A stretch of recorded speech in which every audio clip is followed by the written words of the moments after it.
All right, so ready to dive into a topic I think we're all a little obsessed with. Shoot, let's hear it. The British royal family. Ah, yes. I mean, the crowns, Oh, the castles, the weddings. millions and millions watch those. Watched by millions. It's captivating stuff, you know.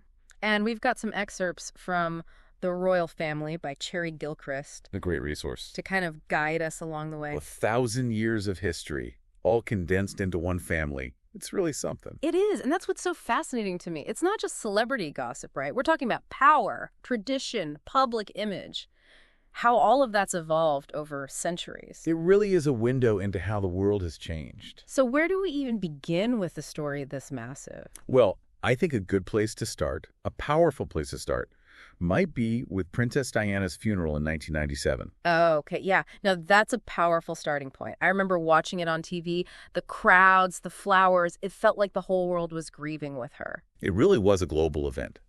And Gilchrist makes a point to say that Diana's death wasn't just a tragedy.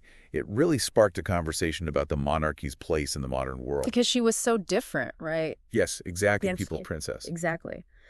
Diana's openness, her empathy, it contrasted so sharply with the royal family's traditional reserve. Yeah. People felt like they connected with her, like on a human level, you know? And so when she died, it raised all these uncomfortable questions about whether the monarchy, kind of stuck in its old ways, had failed to support her. So it's almost like Diana's legacy became this lens through which we view the entire history of the monarchy. Exactly. Her desire for a more relatable human monarchy. You know, it actually echoes struggles against absolute power that go back centuries. Really? Oh, yeah.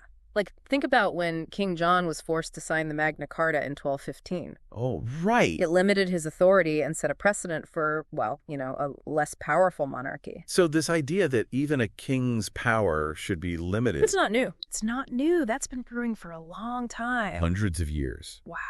And those early power struggles, they really set the stage for the monarchs we see today. Right. Figures like Queen Elizabeth II, Right. who, you know, while they still hold a symbolic head of state role, they don't wield the same political power as their predecessors. Right. So even though their power has shifted, their image, their, I guess, brand, you could say, is still powerful. Oh, absolutely.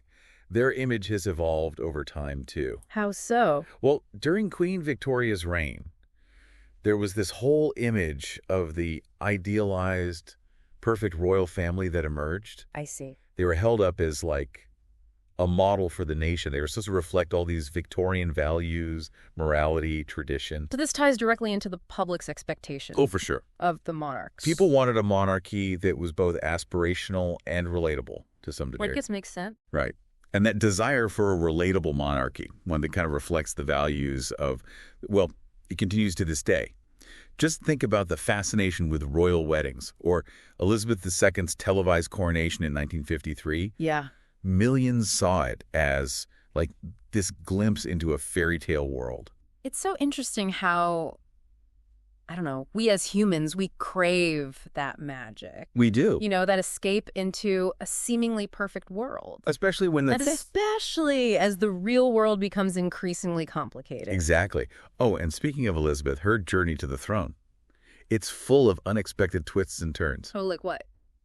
Well, you know, she wasn't originally destined to be queen. Oh, that's right. Her uncle. Edward VIII. Edward abdicated, right? He did. To marry Wallace Simpson. Now, that must have been a huge scandal back then. Oh, it was. A constitutional crisis even. Really? The Church of England frowned upon divorce. Right. And since the monarch is also the head of the church, Right. Edward wanting to marry a twice-divorced woman? Yeah. Unthinkable. It was seen as totally incompatible with his role. And that's what ultimately led to his abdication. So that's what made Elizabeth's father, George VI. George VI. The sixth. The king. Yep, and put Elizabeth next in line for the throne. Wow. That's a lot of pressure for a young girl. What was your childhood even like knowing that this huge responsibility was looming? Well, picture this. Private tutors, royal etiquette drilled from a young age, very limited exposure to the outside world. It was both sheltered and intensely focused on duty. And then, of course, World War II. I can't even imagine what that must have been like for a young Elizabeth. Oh, it was a defining period for her, for sure. Elizabeth and Margaret, her sister, were sent to Windsor Castle for their safety. Of course. But their parents stayed in London. They were determined to show solidarity with the people during the Blitz. Wow. Imagine that. A young princess witnessing her parents' courage, their dedication in the face of such danger, it must have shaped her sense of duty. It sounds like something out of a movie, like a real-life fairy tale, but with, real-life danger woven in. And speaking of fairy tales, Oh. let's talk about Prince Philip. His story is often overshadowed, but he had a fascinating life in his own right. Oh, yes, Philip.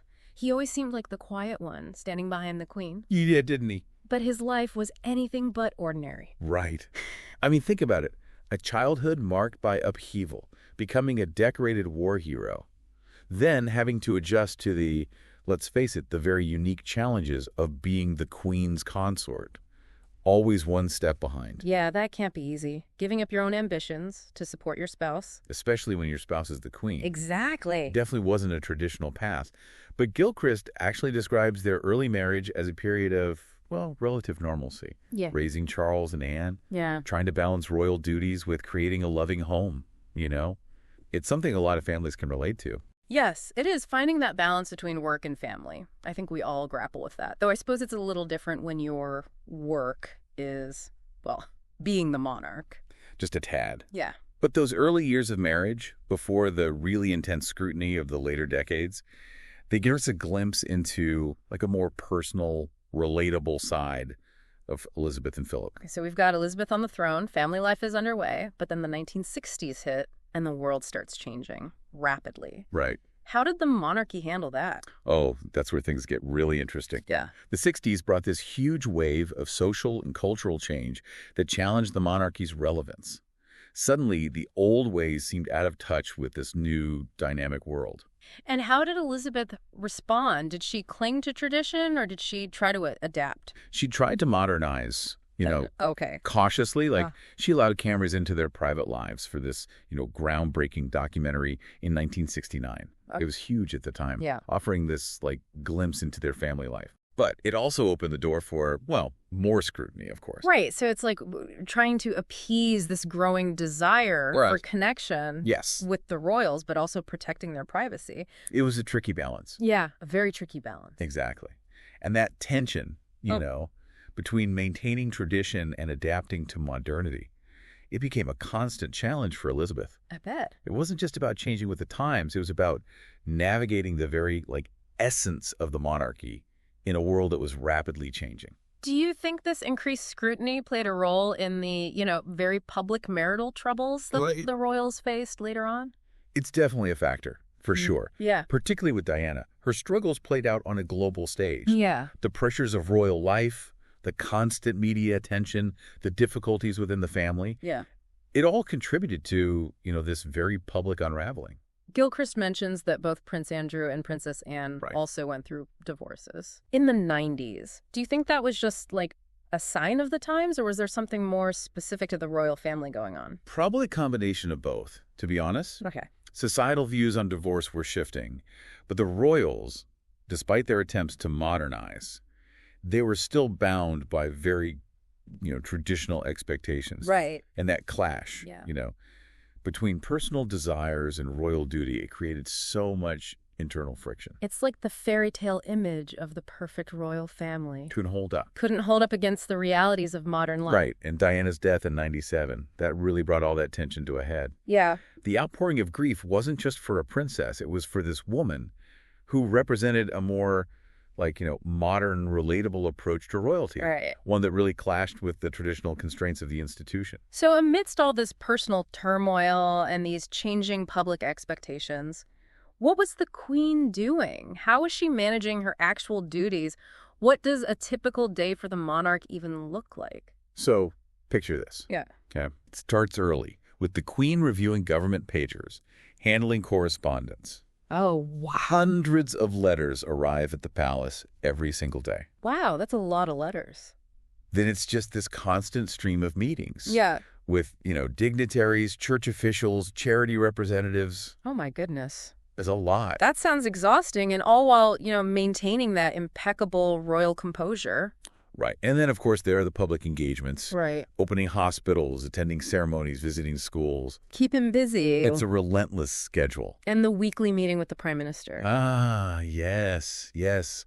A critical duty, Yeah. providing counsel to the prime minister, offering that, historical perspective, it's such a unique role and so influential in a modern democracy. It really shows you how the monarchy and the government It's a link are still linked today. enduring. Gilchrist also mentions the financial side Oh, yes. of being the queen, the upkeep of like multiple Oh, yeah. palaces, the royal yacht, the staff. It all costs a fortune. And this became a particularly sensitive issue in the 90s, you know. The fire at Windsor Castle in 92 Oh, right. sparked this big public debate about who should fund the repairs. Mm-hmm. Taxpayers. Should they be footing the bill? It really brought the whole question of royal finances and the monarchy's relevance in modern society to the forefront.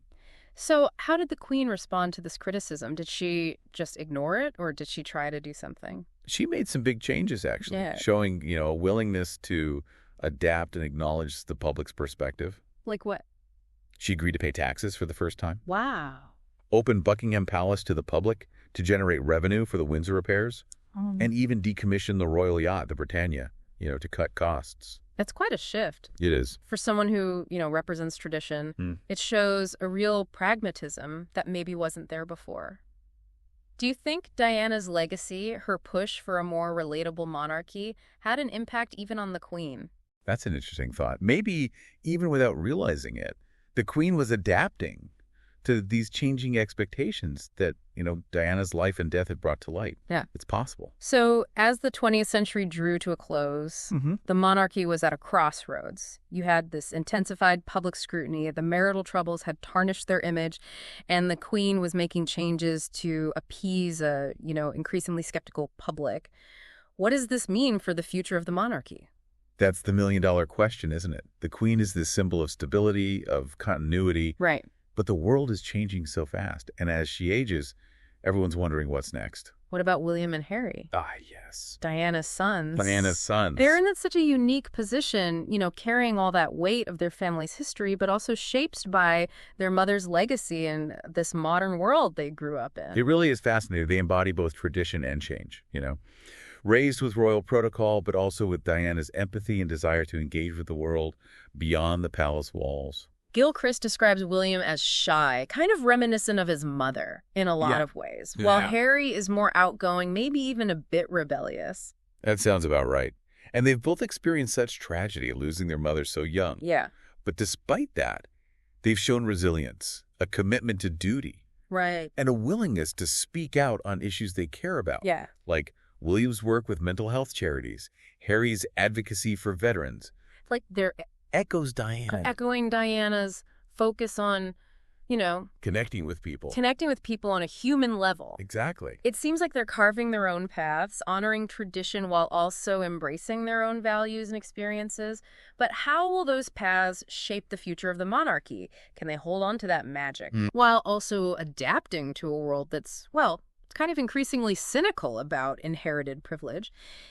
It feels like the monarchy is at this, tipping point. Can they reconcile the fairy tale with reality, the tradition with the need to, evolve? I don't know. It's a question that feels relevant to more than just Buckingham Palace. It really is, Yeah. Because the British monarchy is like this a microcosm of any institution that's been around for a long time and is facing change. Mm-hmm. It makes you wonder, how much can you modernize without losing the core of who you are? Gilchrist even talks about how, even back in the 60s, the Queen felt this pressure. Letting cameras in for that documentary was a big gamble. It was. Yeah. You could even argue it backfired in some ways. It made the public hungry for more access, which just led to more scrutiny, more intrusion. Almost like a Faustian bargain. Yeah, exactly. And as much as we like a good peek behind the curtain, I wonder about the toll it takes on the actual people involved. Diana's story That's Diana. really highlights... Absolutely. That line between public and private life, it's so blurred now, you can't really separate the person from the symbol. Yeah. And, social media doesn't help. It doesn't. Well, which brings us back to William and Harry. Right. It seems like they're walking that tightrope in very different ways. They are. William, with his, more traditional approach, it seems like he's really embracing that role of future king, carefully balancing his personal life with his duties, Yeah. But Harry's stepped back from it all, hasn't he? He has. Seeking more privacy and control over how he wants to live his life. Almost like they represent two paths forward. Two paths. For the monarchy. William, that continuity, that tradition, and Harry, A break from the past, wanting something new.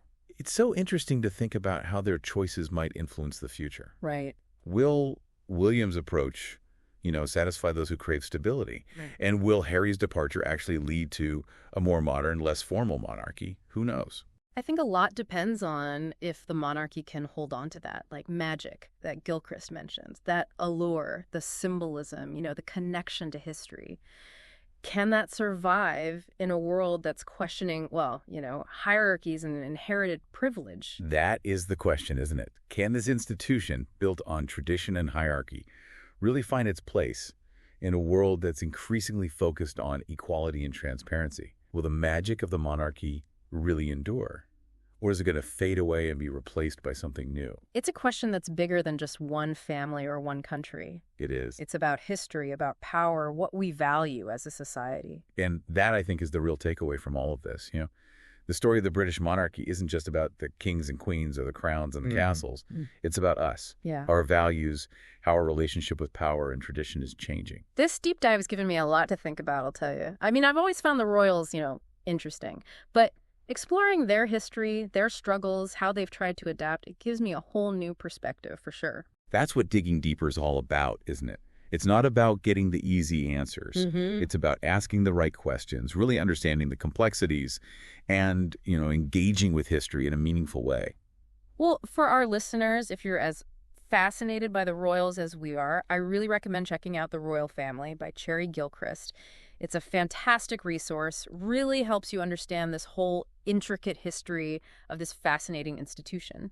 And, as the story continues to unfold, I think it's important to remember, look beyond the headlines. Think about what forces are at play and just, ask yourself, what's next? What does the future hold for this 1,000-year-old tradition in a world that's constantly changing? Until next time, keep diving deep, everybody.